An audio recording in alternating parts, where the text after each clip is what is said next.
है एक तरफ रिक्वायरमेंट के साथ और एक तरफ जो फुलफिल करता है उसके साथ। क्या है कि कल वाली वीडियो हमने देखा थी वो कैसे आप माउंटिंग के लिए होल्स कर सकते हो जहाँ पे आपको कंक्रीट की ज़रूरत नहीं होती है। और इससे जो ज़मीन में जो हम लोग कंक्रीट डाल के और जो हमने पढ़ा था कि भाई ऑलमोस्ट 10% जो एग्रीकल्चर के लिए जो या खेती करने के लिए जो ज़मीन होती है वो वेस्ट हो जाती है। तो एक तरफ हमारे साथ है IAAK। हाँ, तो सर बेसिकली जो हमने आपके रिपोर्ट्स में भी पढ़ा था कि भाई हमें स्ट्रक्चर बनाना होता है, स्ट्रक्चर बनाने के लिए हमें कंक्रीट खड्डा खोदना होता है, खड्डा खोद के उसमें स्ट्रक्चर डाल के उसमें सीमेंट डालना पड़ता है। तो ऑल टुगेदर इसमें पहली बार तो टाइम भी लगता था डेफिनेटली।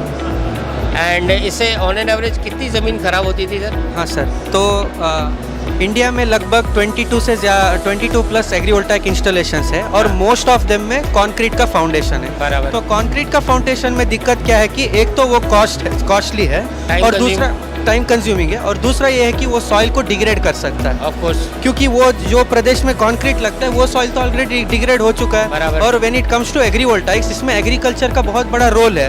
एग्रीकल्चर को कुछ हैम्पर नहीं होना चाहिए। तो इसीलिए जो ग्राउंड स्क्रू कंपनी ने जो इनोवेशन किया है जो मेटल्स का स्क्रू का करना वो तो ये बहुत पूछ लेते हैं। हाँ। तो सर ये क्या नया इनोवेशन है जो आप इसमें आपका जिसमें कंक्रीट लेस जो बात होती है? करेक्ट, बिल्कुल सही है। Thank you so much.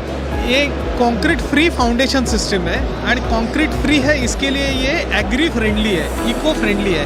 पहली बात तो कंक्रीट जैसे आपने बताया कि जहाँ पे आप कंक्रीट डालते हैं वहाँ की ज़मीन की उपजाऊ कम हो जाती है। दूसरी बात, आप कंक्रीट करते वक्त आपने देखा हुआ कॉन्ट्रैक्टर सब जगह गिराते लेके आता है।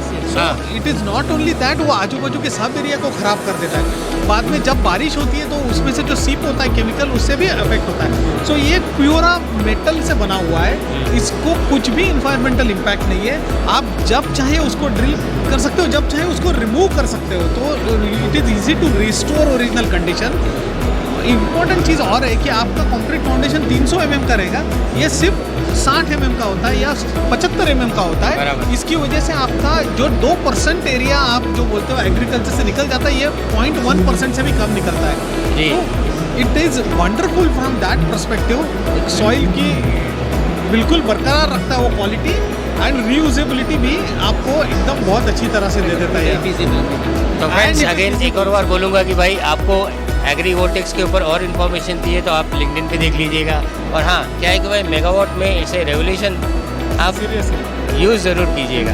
एंड हाँ फ्रेंड्स, ये पहली बार हो रहा है कि भाई जिसकी रिक्वायरमेंट है और जो दे रहा है दोनों हमारे चैनल पे है।